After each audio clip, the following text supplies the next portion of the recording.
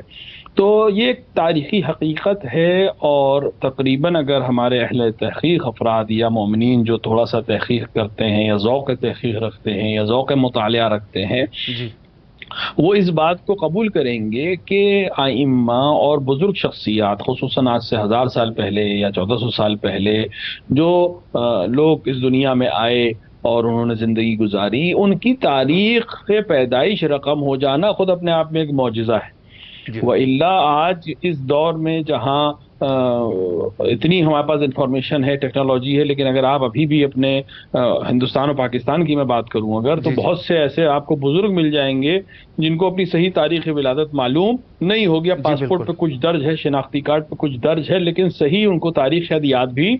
نہ ہو، اپنے گھر والوں کو کی تاریخ ولادت لوگوں کو یاد نہیں رہتی ہے۔ تو یہ خود اپنے آپ میں آج اس دور میں جب انفارمیشن کا زمانہ ہے، ہر چیز ثبت ہوتی ہے، ہر چیز لکھی جاتی ہے، تو لوگوں کو نہیں معلوم ہو پاتا کہ صحیح تاریخ کیا ہے۔ تو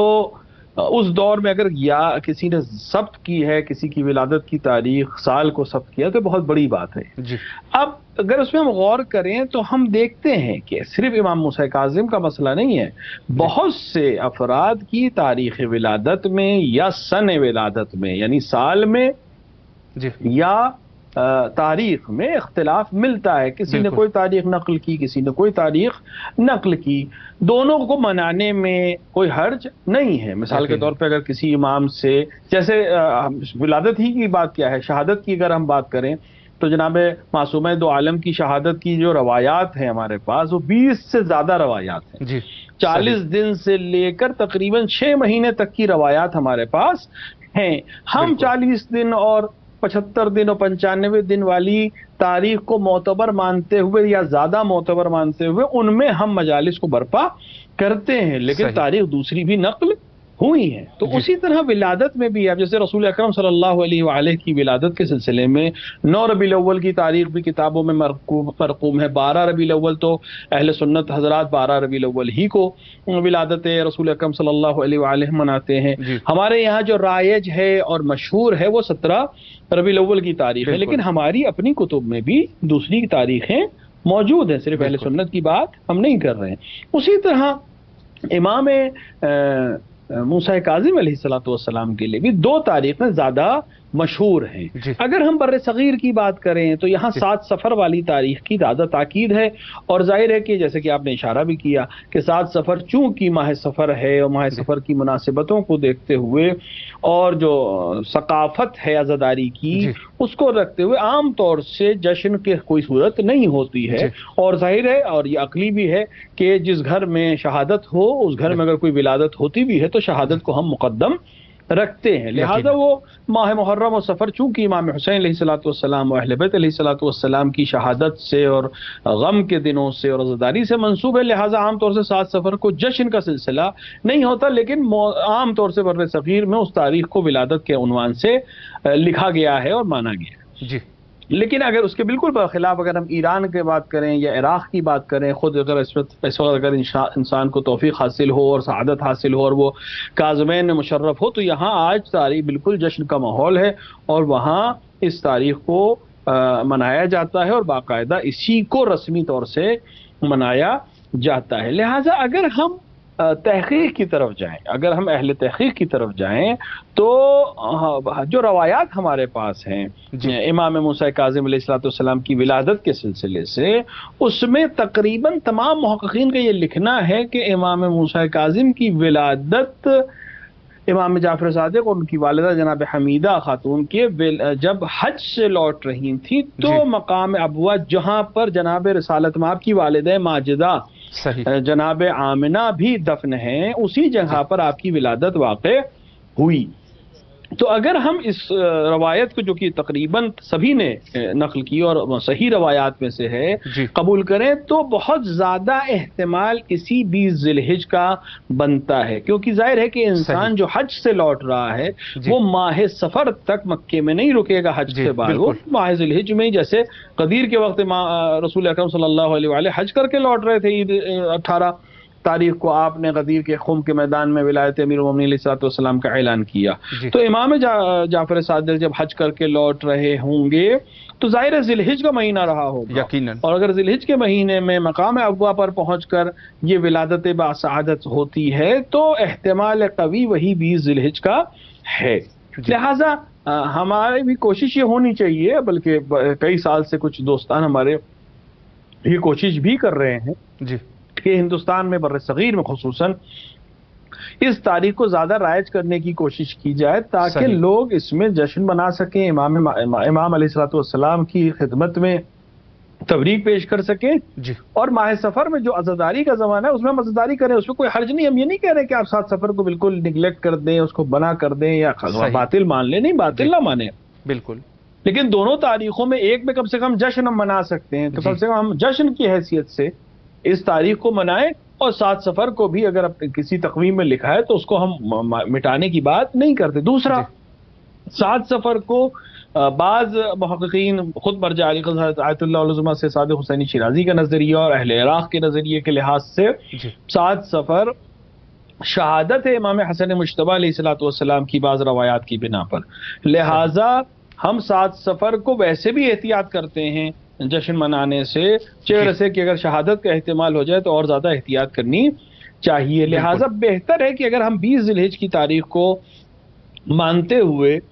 اس کو ہم رائج کریں، اور اس عنوان سے اگر بالفرض کسی کو نہیں سمجھ میں آتا ہے یا تاریخ قبول نہیں کرتا ہے تب بھی امام علیہ السلام کی نام سے جشن تو کبھی بھی برپا کیا جا سکتا ہے بالکل۔ تو 20 ذی الحجہ کو اگر یہ جشن برپا کر دیا جائے تو اس میں بھی کوئی حرج اور کوئی قباحت میری نظر میں نہیں ہونی چاہیے، اور نہ ہی بزرگان کبھی اعتراض کریں گے۔ بہت دفعہ ایسا ہوتا ہے کہ ہم مثلا ماہ رجب میں 10 تاریخ سے لے کے تقریباً 20 تاریخ تک ہم امیر المومنین علیہ السلام کے عنوان سے، ولادت کے عنوان سے محفلیں کرتے ہیں۔ ہر محفل تو 13 رجب کو نہیں ہوتی ہے، بہت سی مختلف تاریخوں میں بھی ہو جاتی ہے بالکل۔ لہٰذا اسی طرح اگر امام سے منسوب کر کے ہم 20 ذی الحجہ کو ان کے جشن مناتے ہیں یا ان کے نام سے جشن مناتے ہیں تو اس میں ظاہری طور پر تو کوئی اشکال نہیں ہے، چہ بسا کہ ہمارے پاس تحقیق موجود ہے، بزرگ علماء نے اس کو قبول کیا ہے، اور شیخ طوسی جیسے علماء نے، کلینی جیسے علماء نے اس کو نقل کیا ہے۔ لہٰذا ہمیں اس تاریخ کو اور زیادہ رائج کرنے کی ضرورت ہے، اور امام علیہ السلام کی خدمت میں تبریک پیش کرنے کے بھی ایک بہترین موقع ہے، اور ہمیں اس کو استعمال کرنا چاہیے۔ بے شک، بہت خوبصورت طریقے سے قبلہ آپ نے وضاحت فرمائی۔ ایک سوال جو ہے میں اس عنوان سے بھی کرنا چاہوں گا کہ بعد از اولاً تو یہ ہے کہ خود جو ہے وہ حضرت کا جو زندگی نامہ ہے، لیکن اس میں سے ایک خاص پہلو جو ہے جو حضرت امام صادق علیہ السلام اور خود مسئلہ امامت ہے، تو اس عنوان سے جو ہے کیا امام صادق علیہ السلام نے کچھ بتایا تھا اس بارے میں کہ یہ امام جو ہے بعد از امام صادق علیہ، چونکہ کافی متنازع ہو گیا تھا مسئلہ، تو اس پر کوئی ایسا واقعہ یا کوئی دلیل ہے ہمارے پاس؟ دیکھیں، بہت سی چیزیں، اس میں کوئی شک نہیں کہ واقع امام جعفر صادق علیہ السلام کے بعد خود شیعوں میں ایک بہت بڑا، جس کو آپ کہتے ہیں ڈائیورجن یا ڈویژن ہوا، اور بہت سے لوگ نے امام موسیٰ کاظم علیہ السلام کی امامت کو قبول نہیں کیا، بلکہ الگ الگ حصوں میں تقسیم ہو گئے۔ تقریباً 2 یا 3 ڈویژنز شیعوں ہی کے درمیان ہو گئے، جس میں ایک بہت بڑا فرقہ آج بھی موجود ہے جو اپنے آپ کو اسماعیلی کہتا ہے، جو جناب اسماعیل جو فرزند تھے امام علیہ السلام کے، ان کی یعنی امام جعفر صادق علیہ السلام کے فرزند تھے، ان کی امامت کو قبول کرتا ہے، اور بعد میں پھر وہ ڈائیورژن بڑھتا ہی چلا گیا۔ لیکن خود جناب اسماعیل کی جب رحلت ہوئی تھی اور امام جعفر صادق علیہ السلام نے جب ان کو بقیع میں دفن کرنے کے لیے تشریف لائے تھے، تو آپ نے کئی مرتبہ بزرگان مدینہ کو، شیوخ مدینہ کو، اپنے وکلاء میں سے کافی شخصیات کو باقاعدہ وہاں جمع کیا، چہرے پر سے کفن کو ہٹایا، لوگوں سے اقرار لیا، شہادت لی کہ یہ اسماعیل کو، میرے فرزند، اپنے فرزند اسماعیل کو میں آج بقیع میں دفن کر رہا ہوں، کیونکہ عنقریب بہت سے لوگ ان کے امامت کا دعویٰ کریں گے، تو تم سب گواہ رہنا کہ میں نے آج ان کو یہاں دفن کر دیا اور ان کی رحلت ہو چکی ہے۔ تو خود یہ واقعہ تاریخ میں موجود ہے، لیکن لوگوں نے اس کے بعد بھی مختلف اپنی ذاتی مسائل کی وجہ سے، کچھ اور مسائل کی وجہ سے یہ رکھنا شیعوں کے درمیان پیش کیا، جس کے نتیجے میں ایک بہت بڑا انشعاب خود شیعوں کے درمیان ہمیں دیکھنے کو ملتا ہے۔ اس کے علاوہ خود اگر امام موسیٰ کاظم علیہ السلام کی ہم حیات طیبہ کو دیکھیں تو خود ان کی حیات طیبہ ایک بہترین دلیل ہے آپ کی امامت کے اوپر۔ صحیح، گہوارے میں علم کا ہونا، اپنے اصحاب کو گہوارے سے ہدایت کرنا، جیسے وہ مشہور قصہ ہے کہ صحابی جناب سراج نام سے ایک صحابی ہے، جو سراج یعنی وہ ظاہراً وہ چراغ فروخت کرتے تھے یا چراغوں کو بنایا کرتے ہوں گے، تو وہ امام کی خدمت میں حاضر ہوئے اور امام موسیٰ کاظم اس وقت گہوارے میں تشریف فرما تھے، اور آپ گہوارے کے نزدیک گئے، آپ نے سلام کیا، انہوں نے جواب سلام بھی دیا اور یہ فرمایا کہ کل شب میں تمہیں خداوند عالم نے جو بیٹی عطا کی ہے، تم نے اس کا ایک نام رکھا ہے، خدا کو وہ نام پسند نہیں ہے، لہٰذا اس کا نام بدل دو۔ تو یہ معجزات کا ہونا خود دلیل ہے امامت کی، علم کا ہونا، گہوارے میں گفتگو کرنا، جس طرح امیر المومنین نے آغوش رسالت میں گفتگو کی، جس طرح امام حسن نے بچپنے میں دشمن کے چہرے پہ تماچا مار کے اس سے کہا کہ تم شہادتین کو قبول کرو، جس طرح امام حسن امام حسین نے اپنے بچپنے میں صحابی کو وضو کرنے کی تمیز سکھائی، کس طرح وضو کرنا چاہیے بہت ادب کے ساتھ، اور دیگر ہمیں واقعات ملتے ہیں۔ اسی طرح امام موسیٰ کاظم گہوارے میں علم کو بیان شاید اسی لیے کر رہے تھے کہ کل یہ مسئلہ لوگوں کے درمیان پیش نہ آئے، یا مثال کے طور کے اوپر پرندوں کی گفتگو سے لوگوں کو آگاہ کرنا، مختلف زبانوں میں اپنے غلاموں سے گفتگو کرنا، یا اہل فارس سے آئے ہوئے ایک شخص سے فارسی میں اس کے عربی کے سوال پوچھنے کے باوجود اس سے فارسی میں جواب دینا، کیونکہ امام کے پاس تمام زبانوں کا علم ہوتا ہے، بے شک، اور علم ہی امامت کے لیے سب سے اہم چیز ہے، اور امام کا اظہار علم اس بات کی دلیل ہے کہ آپ امام جعفر صادق علیہ السلام کے بعد امام ہیں اور ہمیں ان کی پیروی کرنی چاہیے۔ اور اس کے ساتھ ساتھ وہ جو تفصیلی حدیث ہے جناب جابر ابن عبداللہ انصاری سے، رسول اکرم صلی اللہ علیہ وآلہ سے، جس میں تمام ائمہ کے نام موجود ہے، اس کے اندر امام موسیٰ کاظم علیہ السلام کا نام موجود ہے، تو وہ خود اپنے آپ میں ایک بہت بڑی دلیل ہے کہ آپ ہی امام ہیں، اور ہمیں آپ کی اطاعت کرنی چاہیے، اور ہمیں کوشش کرنی چاہیے کہ آپ کی بتائی ہوئی نصیحتوں پر، آپ کی وصیتوں پر عمل کریں اور صحیح معنوں میں آپ کے پیروکار بن سکیں۔ بے شک، بے شک۔ آخر میں ہمارے پاس قبلہ تقریباً 3-4 منٹ کا ٹائم ہے، اس میں ایک سوال میں اس عنوان سے کرنا چاہوں گا کہ ایک طرف اگر ہم اس زمانہ غیبت کو دیکھیں تو ہمارے وقت کے امام اس وقت پردہ غیبت میں ہے باذن اللہ، اور دوسری طرف حضرت امام موسیٰ کاظم علیہ السلام کہ جن کی اکثر زندگی زندانوں میں گزری، تو قبلہ اس میں کیسے ہو سکتا ہے کہ ظاہر ہے کہ پوری ذمہ داری جو ہے وہ امام کے اوپر ہے، اللہ کی طرف سے امام جو ہے وہ اگر زندان میں ہے یا پردہ غیبت میں ہے تو کس طریقے سے وہ اتنے بڑے کائنات کو ادارہ کر سکتا ہے، اس پر قبلہ آپ کیا وضاحت فرمائیں گے؟ دیکھیے بہت اچھا سوال ہے۔ خود امام موسیٰ کاظم کی اگر زندان کی ہم پورے واقعات کو دیکھیں اور اس مرحلے کو دیکھیں، تقریباً آپ کی عمر کے 15 سے زیادہ سال، حتیٰ بعض نے تو 25 سال تک کا عرصہ لکھا ہے، جو آپ نے مختلف موقع میں مختلف زندانوں میں گزاری ہے۔ جی۔ تو اس طولانی زندان میں گزرنے والی زندگی کو اگر ہم دیکھیں اور امامت کے فرائض کو دیکھیں، امامت کے وظیفے کو دیکھیں، تو ہم پھر اس نتیجے پہ پہنچتے ہیں کہ واقعاً امام نے کس طرح سے اس کام کو انجام دیا، اور آپ نے جو پورا سازمان وکالت بنایا اور اپنے وکیلوں کو مختلف شہروں میں تعین کیا اور ان کے ذریعے سے شیعوں تک اپنی بات کو پہنچایا اور شیعوں کے باتوں کو خود تک پہنچایا۔ امام کو علم ہے، لیکن بہرحال لوگوں کو ڈھارس چاہیے ہوتی ہے، کوئی سامنے والا شخص چاہیے ہوتا ہے جہاں تک بات پہنچ سکے، لہٰذا امام نے پورا سازمان بنایا، پورا سسٹم بنایا وکالت کا مختلف شہروں میں، جس کے ذریعے سے وہ شیعوں تک اپنی بات پہنچا سکیں۔ اور خود یہ بہترین ہمارے لیے دلیل ہے زمان غیبت میں کہ ظاہر ہے کہ زمان غیبت میں امام علیہ الصلوۃ والسلام ہر چیز سے آگاہ ہیں، ہر چیز پر شرف رکھتے ہیں، لیکن انہوں نے نمائندے کی حیثیت سے آج ہمارے مراجع کو ہمارے درمیان رکھا ہے۔ ٹھیک ہے، امام کے زمانے میں وہ نائب خاص کی حیثیت سے تھے، آج نائب عام کی حیثیت سے ہیں، لیکن بہرحال وہ سسٹم جو امام موسیٰ کاظم علیہ الصلوۃ والسلام نے بنایا، وہ سبب بنا کہ بعد میں غیبت کے دور میں، خصوصاً غیبت صغریٰ کے بعد غیبت کبریٰ کے دور میں ایک سسٹم بن سکے تاکہ امام علیہ الصلوۃ والسلام کی غیبت کے زمانے میں لوگ محروم نہ رہیں اور ان امور سے بہرحال پریشان نہ ہو جو ہر روز کے ہیں۔ رہی بات کہ امام کیسے عمل کرے گا، دیکھیں امام کی مثال خود رسول اکرم سے بھی حدیث ہے اور چھٹے امام سے بھی حدیث ہے اور ایک اور کسی معصوم سے حدیث ہے کہ غیبت میں امام کا وجود اس آفتاب کی طرح ہے جو سورج کے جو بادل کے پیچھے چلا گیا ہو۔ آج مثال کے طور پہ ہندوستان اور پاکستان میں بارش کا موسم ہے، پھر بھی اگر آپ بارش کتنی شدید کیوں نہ ہو رہی ہو،